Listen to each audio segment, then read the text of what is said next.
Okay, so thank you for the invitation. Thank you very much, and I hope it will be better than last time. And so today I want to present some thoughts, let's say, about cultural evolution. And just since I'm starting, this is also joint work with Manuel Tancia, Yasser Puhala, and Lynn Vandenberg. First, I will ask you, this doesn't work. Yeah, first I will ask you to forgive me because I may mix three terms which in principle I agree are totally different, which are ontologies, knowledge, beliefs. But I may mix them somewhat. What is important is that these three terms cover something that can guide agent behavior and are explicit representation of knowledge.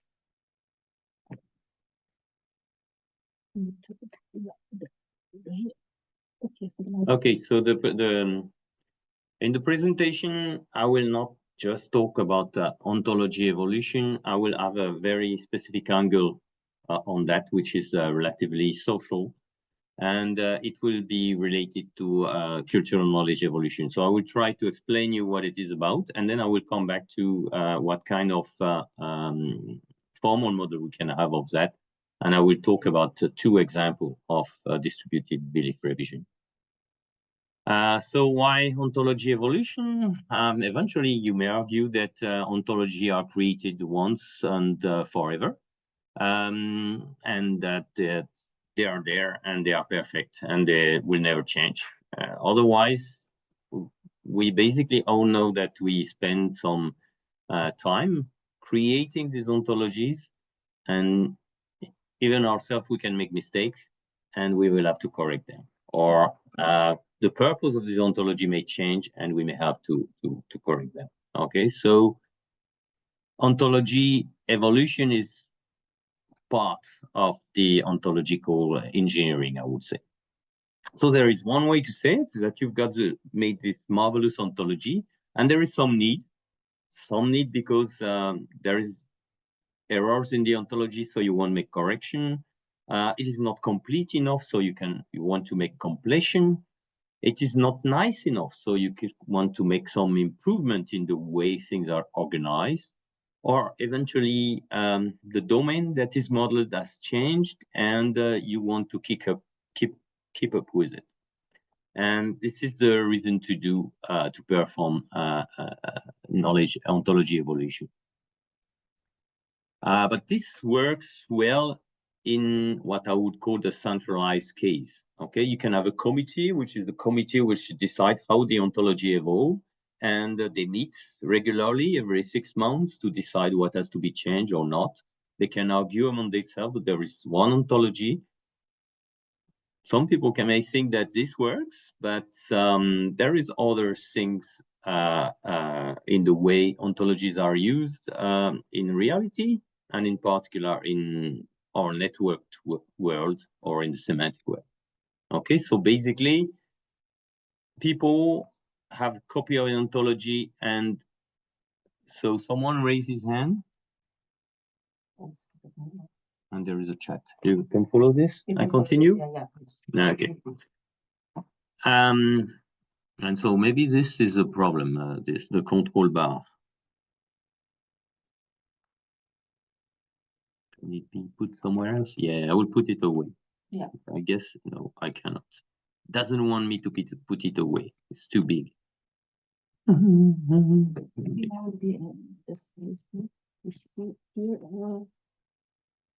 Yes. Masquer là-bas, non? Masquer les commandes flottantes de la réunion, celui-là. Wow. They are certainly professional, know how to do that. Okay, so you've got a number of people here. We've got only 4 of them. We are using the ontology on a day-to-day basis. And basically what happens is, for example, that there is a need for change. because the world has evolved and the ontology must have to change. Of course, you can think that what will happen is that because there is this need, everybody will perform the change with the same operation, and the ontology will have evolved. This is one way to consider decentralized ontology evolution, but this requires so much synchronicity assumption that it is not the way it happens. The way it actually happens is rather asynchronous. That is, this green guy has remarked that there is a need for changing, this blue one that there is a need for correcting a mistake, the red one that we need some completion, and the orange one needs some improvement in the way the ontology is done. They will apply the correct operator in order to improve this ontology or the correct operation. And well, let's blossom a millions new ontologies. Okay, so but this is the way the world we are living in works, and yet we can think that the knowledge that we have evolve in this you may think chaotic way, but can evolve properly. And this is what I would like to try to look at today. So ontology evolution is maybe human-based, that people are making it evolve, or automatic because you have a program able to make an ontology evolve. Maybe not your cup of tea here, but that we can try to think about that. It can be centralized, decentralized, or even asynchronous. What is important is that it would be good if it could follow some principle and try to find out what principle some asynchronous ontology evolution could follow in order to make ontology evolve. So we can think coming from knowledge representation that belief revision is one of this solution. But I will start to discuss another one that we've developed in my team, which is cultural evolution. And I will try to show on one example how it works with ontologies. And one of the questions that I put on the table for you guys is there any fundamental ontological principle like those who are used in order to decide how to create ontologies which corresponds to those which can be used for evolving the ontologies. Okay, that's something that I won't talk during the talk, but maybe some people can think about that. Okay, so I will try to go through cultural knowledge evolution, and it is based on the theory of evolution. And this theory follows three basic principles, very abstractly, which are variations. That's, like we have seen before, let blossoms many ontologies. Transmission, that we haven't seen before, and it's not necessarily that it exists in ontology, that people are able to transmit this ontology from one to another. And selection, where then we'll decide that some ontologies or some feature of this ontology are not good enough and will simply be discarded.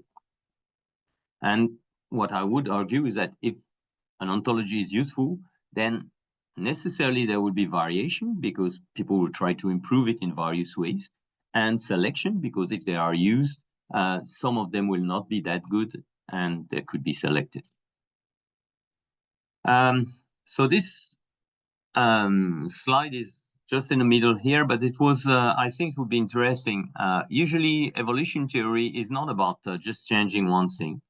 It's about a large amount of agent, a population of agent, evolving some items in the long terms. Okay, so this can be the genome of a species, and this can be some cultural artifact. Okay, and if you apply this to the ontology, we can realize that there are different kind of ontologies like application ontology, domain ontology, and foundational ontologies, which may evolve in different realm with respect to long-term and large population. In principle, foundational ontology applies to for everyone, and they are here to stay on the long range. While if you, on the other side of the spectrum, application ontologies are used by a smaller population, and in principle, they will be there for a shorter time. So, and something that you can add to that is that basically you can expect that the application ontology will change more, and the foundational ontologies, because they are deeply defined, they will change far less than that. And so this is also something which is a side topic for the talk, but maybe interesting to consider this. Okay, what we will consider here is systems. Let's call them agents, who can perceive their environment, learn from the environment, and elaborate knowledge, like generalizing from this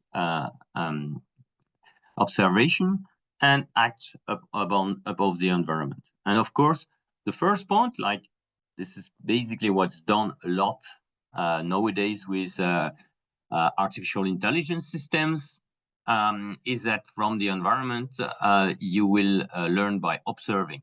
Okay, you observe recurrent patterns, and you will eventually generalize this into knowledge. There is another aspect, is that you can also act in the environment, so you can test hypothesis that you have on your knowledge, test if it is correct or not, by looking at what the consequence of your actions are. This is typically what a scientist would do, observation, experimentation in principle, and it can be done in isolation. So if you consider that ontology are shared knowledge, this is not shared knowledge yet. Okay. For this, we will need more population of agents. Here I put 2 agents, which are basically the same. And you can have plenty more agents, artificial agents, natural agents, etc., etc. If you are one of these agents, you may consider that everything is your environment, but we are more interested in considering that there is something which is called a society and something which is called the environment from which we learn. And so in such a setting, for the society to learn something from the environment, it could be just like it was before, but it can also be by observing the effect of the action of the other agent. And this can help you to gather more data on the environment and more knowledge. But moreover, it can be used by cooperating, okay? Because 2 agents are trying to accomplish a task together, they can learn how to behave together in order to succeed in this task. If you want to move heavy furniture, if you put both agents on the same side, this will maybe not work totally nicely. And after a few tries, you are able to learn this knowledge. But another advantage of having explicit knowledge, like an ontology, and this is very well done in ontology field, it's to communicate, to be able to communicate his knowledge. So this is another aspect. Ooh. Okay, so I will try to hurry up a bit. So we've got these 3 ways to acquire knowledge, and what we're interested in is the knowledge which is shared by society and over a long period of time. And one thing that you can think is that when you do this experiment or the social learning, what is done is that you apply your knowledge, you apply your ontology to perform some actions, either to act on the environment or to exchange with your fellow agents. And if everything works as you expected, then this is a success. You can consider that your knowledge is viable. But if it doesn't work as expected because there's a mistake in the interpretation of the environment, or there is a misunderstanding in your communication with others, then the thing to do is to adapt the knowledge. And this is basically the way experimental cultural evolution works. So the goal of cultural knowledge evolution is to mix cultural evolution and knowledge representation, and to try to study how artificial agents can evolve their knowledge to better interact. I will skip this. Now I will go into the bottom line. So we do this through multi-agent simulation. orthological modeling, and another approach to that would be to compare with observation of cultural evolution in social sciences and humanities. So the basics of experimental cultural evolution is that you've got a population of agents who bears knowledge, and they use this knowledge in order to interacting with each other or with the environment. And they do this through specified protocols that we call game. And what happens is that when the interaction doesn't work as they expect, they will locally, by themselves, adapt their knowledge at the issue of the interaction. And we perform a random simulation with a large number of games and eventually a large number of agents. And we try to observe the global property on the resulting knowledge and its evolution. So I will give an example of this. We have defined one kind of game which is based on a two-stage experimental protocol where we provide sample of the environment to an agent. It will learn an ontology, and it will use this ontology in order to interact with other agents. And the idea is that the agent together take a decision about an object of the environment. And of course, they do this many times. So the way it works actually here is that from the sample we learn a decision tree, and we convert this decision tree into an ontology. The ontology is used for taking a decision about the object that is found, and adaptation is performed at the end of the experiment.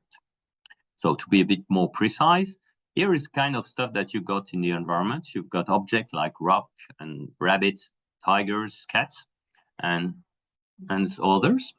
And they are identified by Boolean properties. For example, a rock is not mobile, doesn't have fangs, and doesn't have eyes, while a cat is mobile, has fangs and has eyes. So many other kind of objects may be within the domain. And actually, for each of these objects, we know what is a correct decision for the agent to take. Leaving the rock alone, hunting it, or I don't remember, but moving it or trying to capture it, or there are something. Sorry. What we provide to the agent is just a subset of this, which is called the sample, from which they will learn this decision tree.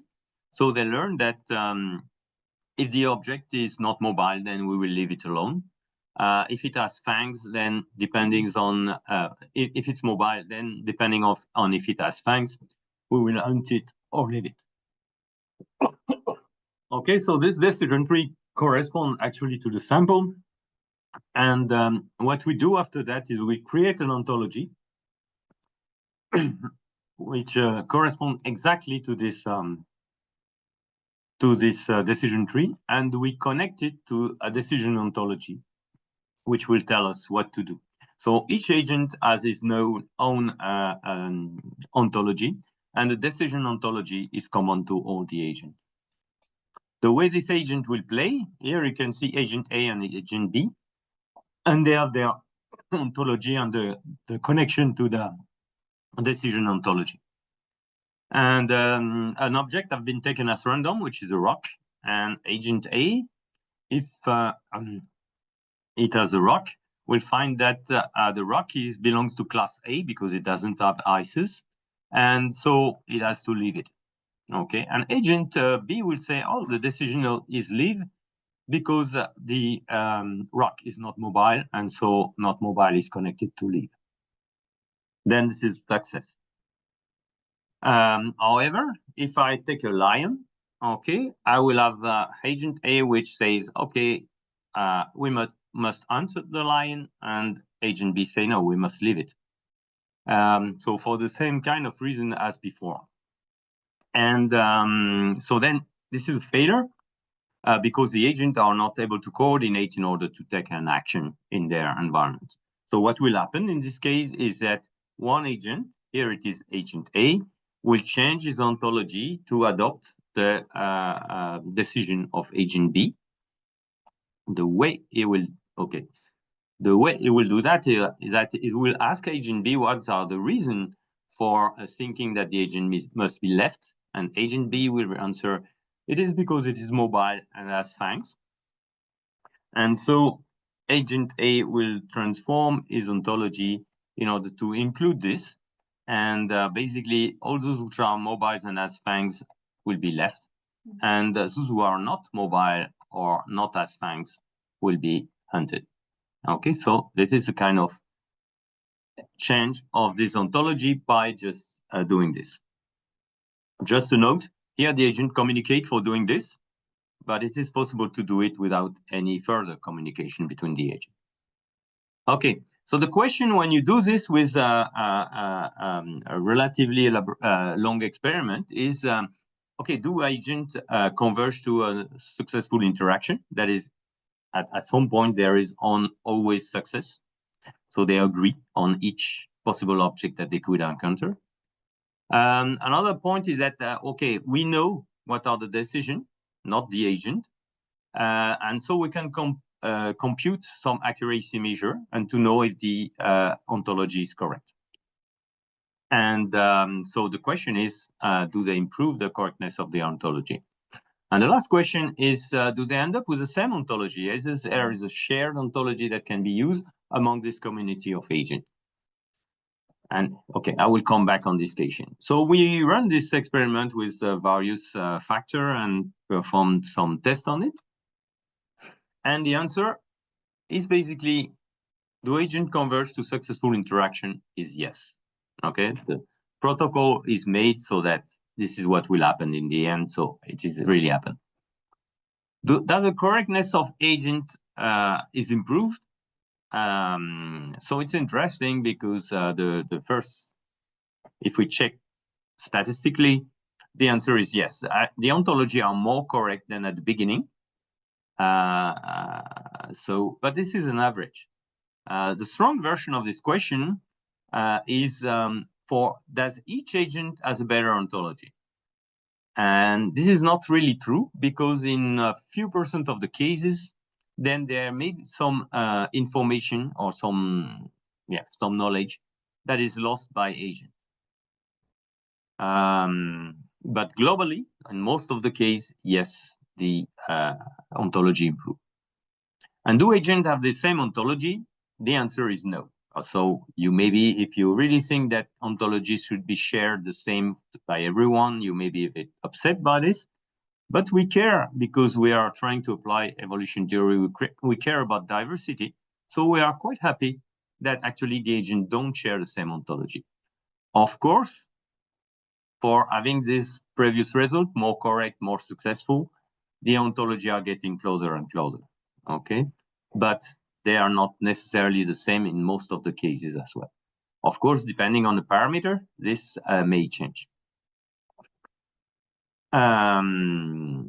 So results are independent from the initial ontology. Actually, if you run this with initial random ontology, it works. And the kind of adaptation operator, depending if they communicate or not, just change the speed of convergence, but doesn't change anything. The only thing that was hidden in my presentation is that actually there is a small bias, which is given by, we evaluate the agent, and the one that which will adapt is the less successful. Not the less successful on the very task, so this is a very broad bias, but we need this in order for the agent to converge. We went a bit more, but I will not have time because I'm already over. Okay. 5 minutes more. Yeah. So we did some more experiment by, so this is the experiment that I just showed you before, by having multi-generation. So that is mean that after a while, a part of the agent will have children, teach their children by providing them their sample, and the children will play the same game again, etc. So this is a cultural evolution feature that in classical evolution, there is only vertical transmission of the gene from the parents to the children. But in cultural evolution, there is also horizontal transmission. This is what we have experimented before between the agent themselves. The nice feature here is that at the beginning, you remember we had this sample in order to train the agent, and this sample was correct. We were giving them correct samples. Here, it's not true anymore because the samples are generated by the agent, who may be wrong. And moreover, there is crossover because the sample are given by two parents half by half. We have been very traditionalist. So the result that we have on this setting is also very interesting, is that the agent at the next generation are able to increase their accuracy over their parents. And this is also true because this reproduces some experiments that were made before. This is also true when we don't have elitist distribution. We don't have to select the parent which will reproduce.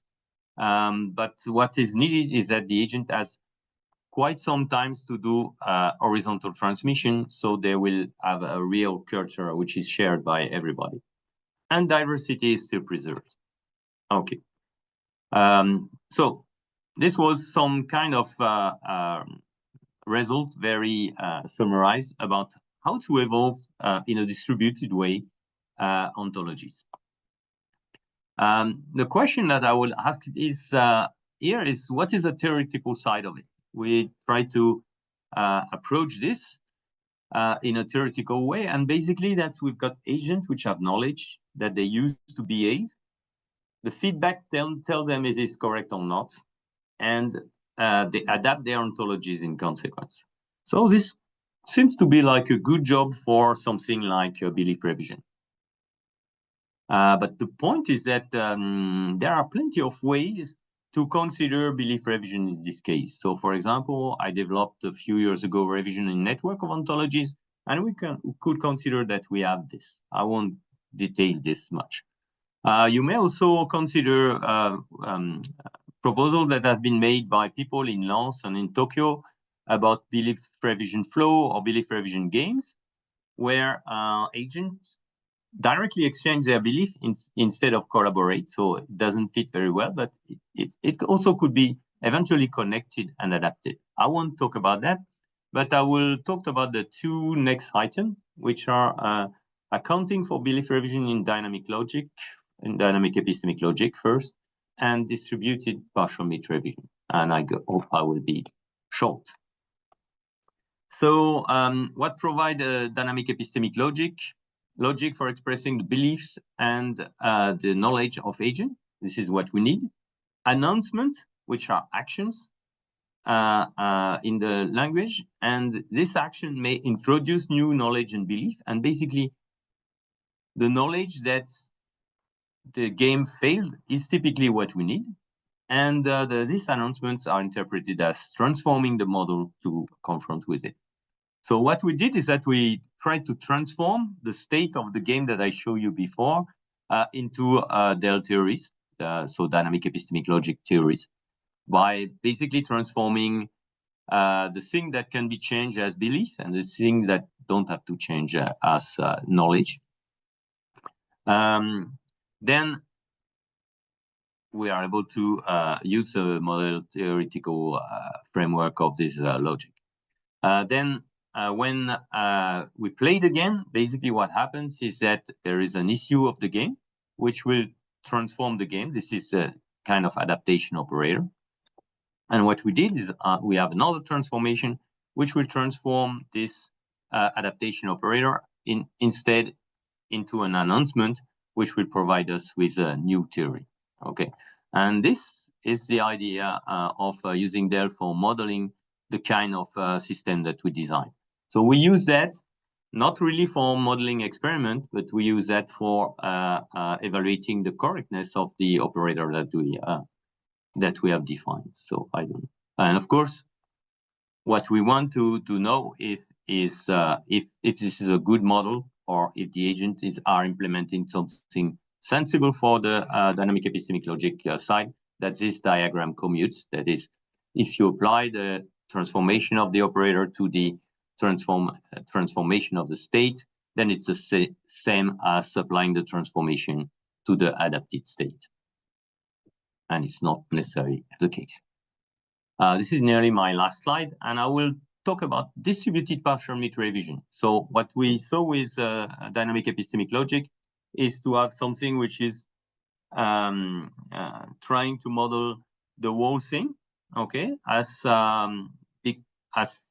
belief revision, because in this kind of dynamic epistemic logic, the announcements are considering like acting like belief revision operator.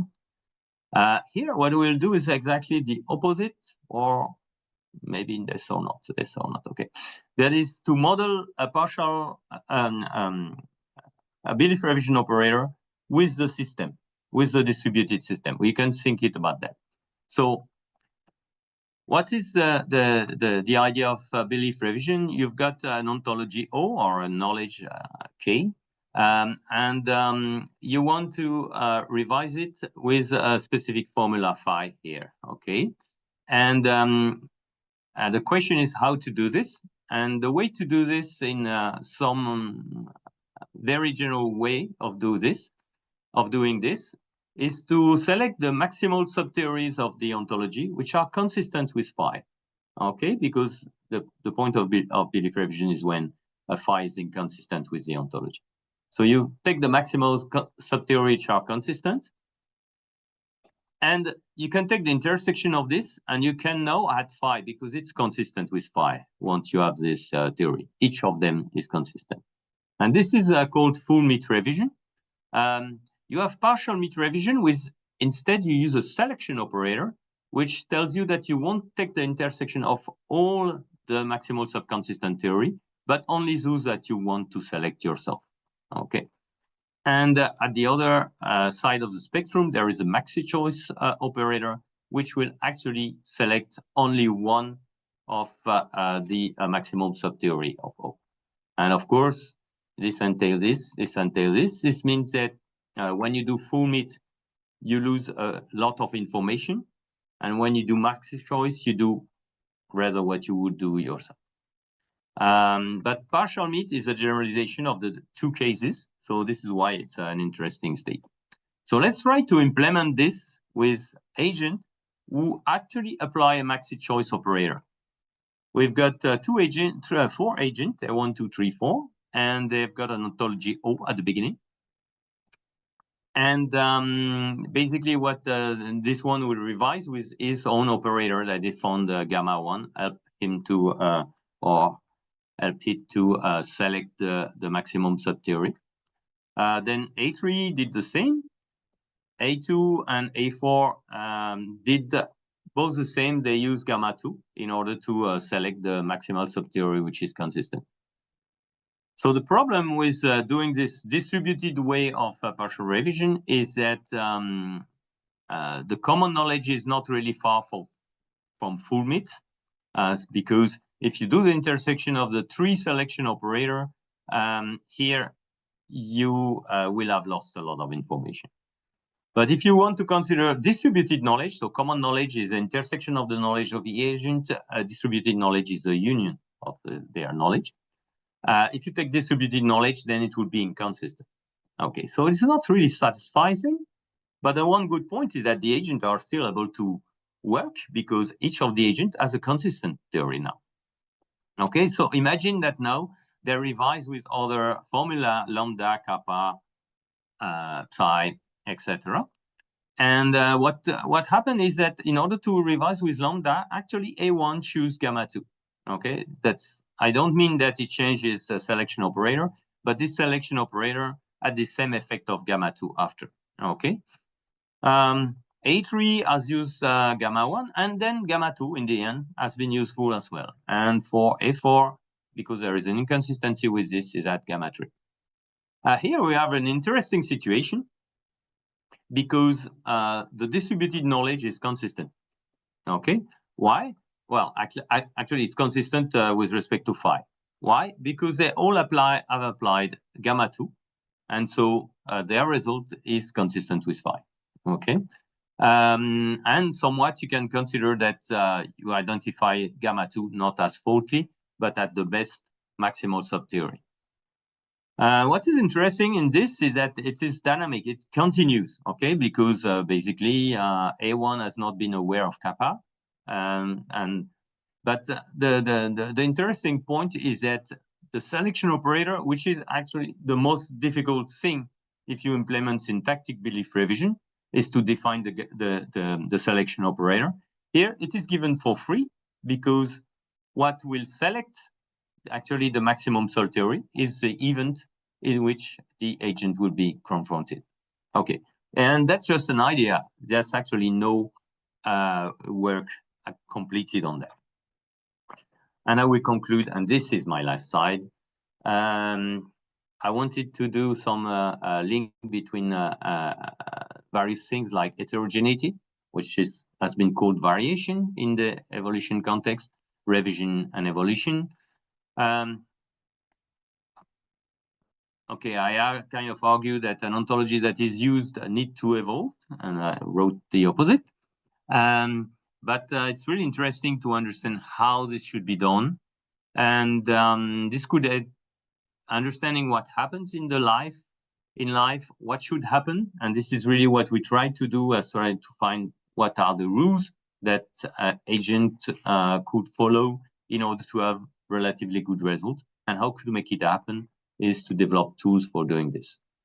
And okay, and we have applied social media. Thank you.